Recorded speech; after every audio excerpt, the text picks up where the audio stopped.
खूनी कुआं। सीमा गर्मियों की छुट्टियों में अपनी नानी के गांव आई थी। सीमा नानी के घर पहुंचने के बाद अपनी नानी के पैर छूती है और उनसे आशीर्वाद लेती है।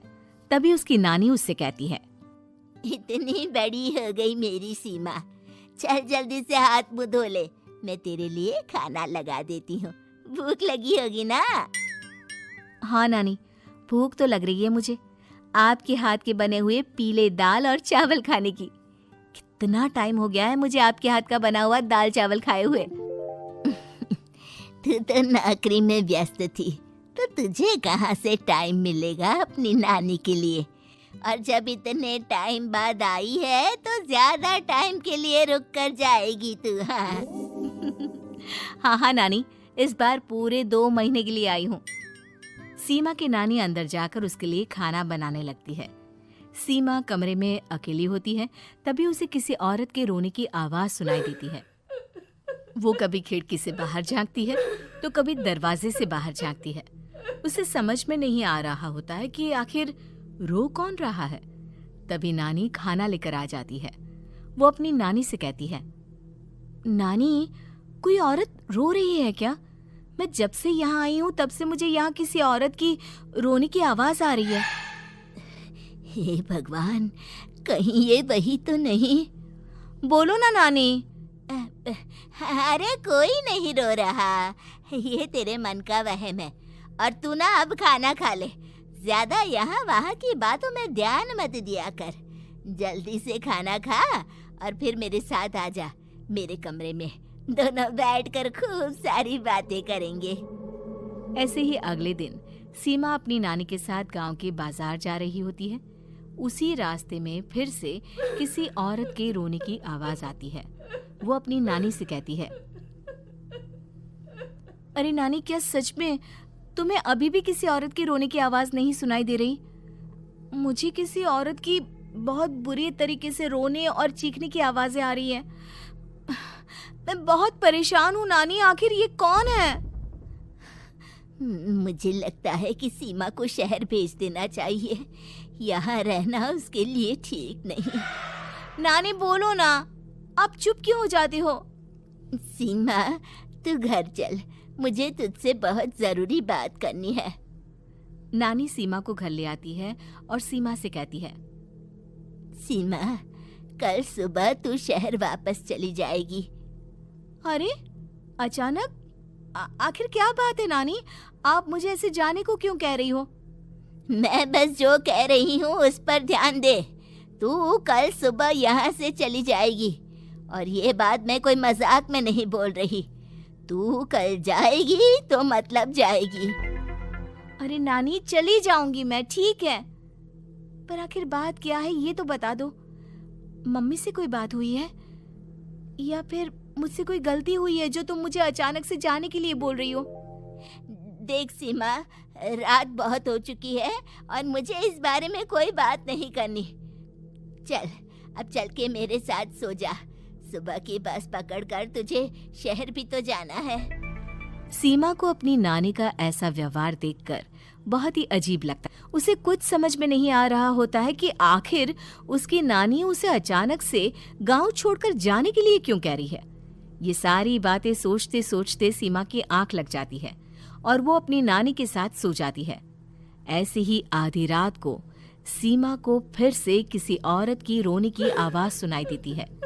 वो उस औरत की आवाज सुनकर बार बार करवटें बदल रही होती है और तभी उसे सपने में भी एक अजीब सी औरत की परछाई दिखाई देती है, जो इतना चीख चीख कर रो रही होती है कि सीमा डरकर उठ जाती है। वो पूरे पसीने पसीने हो रही होती है। वो अपने आसपास देखती है तो घर में बिल्कुल शांति का माहौल होता है। सीमा घबरा जाती है। वो अपनी नानी को जगाने की कोशिश करती है, मगर उसकी नानी नहीं जगती। सीमा को फिर से उस औरत की रोने की आवाज सुनाई देती है। आखिरकार सीमा अपने आप को रोक नहीं पाती और वो घर का दरवाजा खोलकर बाहर निकलती है। आखिर ये माजरा क्या है? आज तो मैं पता करके रहूंगी। अब आवाज का पीछा करते हुए सीमा आधी रात को गांव के चौपाल के पास बने कुएं के पास पहुंच जाती है, जहां कुएं की चारों ओर बेड़ियां लगी होती हैं उन बेड़ियों में लगे हुए ताले के साथ एक लाल रंग का कपड़ा और माता रानी का कलावा बंधा होता है। उस कुएं में से सीमा को किसी के रोने की आवाज आती है। सीमा परेशान हो जाती है। इस कुएं में कौन है? कौन है यहाँ? सुनो, कौन है? कौन रो रहा है? वो चिल्ला चिल्ला कर पूछती है और साथ ही लोगों को जगाने की कोशिश करती है, मगर किसी को भी उसकी आवाज सुनाई नहीं देती। अब सीमा खुद उस कुएं के पास की बेड़ियों और तालों को खोलने की कोशिश करती है और किसी तरह कुछ देर की मशक्कत के बाद सीमा उसको खोल भी देती है। और जैसे ही वो कुआं खोलकर उसके अंदर झांकती है, सीमा उस कुएं में गिर जाती है। इतने में उसकी नानी की नींद भी खुल जाती है और सीमा को पास ना देखकर नानी परेशान हो जाती है। नानी घबराकर पूरे घर में उसे ढूंढने की कोशिश करती है, जिसके बाद उसकी नानी और सभी लोग उस खूनी कुएं के पास जाते हैं और सीमा की नानी कुएं के पास खड़ी होती है। सभी गांव वालों और सीमा की नानी को सीमा के चिल्लाने की आवाज आती है।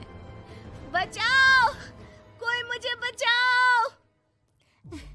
मेरी बच्ची, हम आ गए, हम तुझे बचा लेंगे। नानी, मुझे यहाँ बहुत डर लग रहा है। यहाँ इंसान की कटी हुई मुंडिया, हाथ, पैर और कंकाल है और खून भी है। नानी, मुझे डर लग रहा है। आप सब मेरी मदद कीजिए, नहीं तो ये खूनी कुआं मेरी बच्ची को भी खा जाएगा। अरे मुझे तो ये समझ में नहीं आ रहा कि आखिर इस खूनी कुएं को खोला किसने। सालों पहले इसको इतनी मुश्किलों के बाद तांत्रिक बाबा ने बंद किया था। अरे पूरा गांव खूनी कुएं के बारे में अच्छे से जानता है, तो कोई भी जानबूझकर तो ऐसा करेगा नहीं। मतलब किसी ने अनजाने में इसे खोल दिया है भैया। सीमा को इस बारे में मालूम नहीं था और जब से वो यहाँ आई थी तभी से उसे किसी औरत के रोने की आवाज़ें भी सुनाई दे रही थी। कहीं सीमा ने ही तो उसे नहीं खोला। अगर ऐसा है तो फिर सीमा का बचना बहुत मुश्किल है। वहीं कुएं के अंदर सीमा रोते हुए बैठी होती है कि उसे आवाज सुनाई देती है जो कुएं के बाहर खड़े गांव वालों में से किसी को सुनाई नहीं देता। आज सालों के बाद मुझे ताजा खून मिलेगा। तेरा खून पीकर आज मैं अपनी प्यास बुझाऊंगा।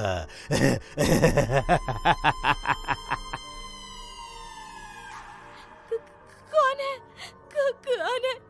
मत मारो प्लीज, मुझे जाने दो प्लीज। मैंने किसी का क्या बिगाड़ा है? वो तुझे मरने के बाद पता चल ही जाएगा। जितने में गांव वाले और सीमा की नानी कुछ सोच पाते, उतने में उन्हें सीमा के चिल्लाने की आवाज आती है और अगले ही पल सब शांत हो जाता है। क्या हुआ? सीमा, मेरी बेटी। माफ करना बहन, लेकिन अब सीमा वापस नहीं आएगी। हमें एक बार फिर से कुएं को बंद करना होगा। गांव वाले तभी तांत्रिक को बुला कर लाते हैं। एक बार फिर अपनी शक्ति से तांत्रिक बाबा उस कुएं को हमेशा हमेशा के लिए बंद कर देते हैं और वहां एक बोर्ड लगा दिया जाता है कि यहाँ आना मना है।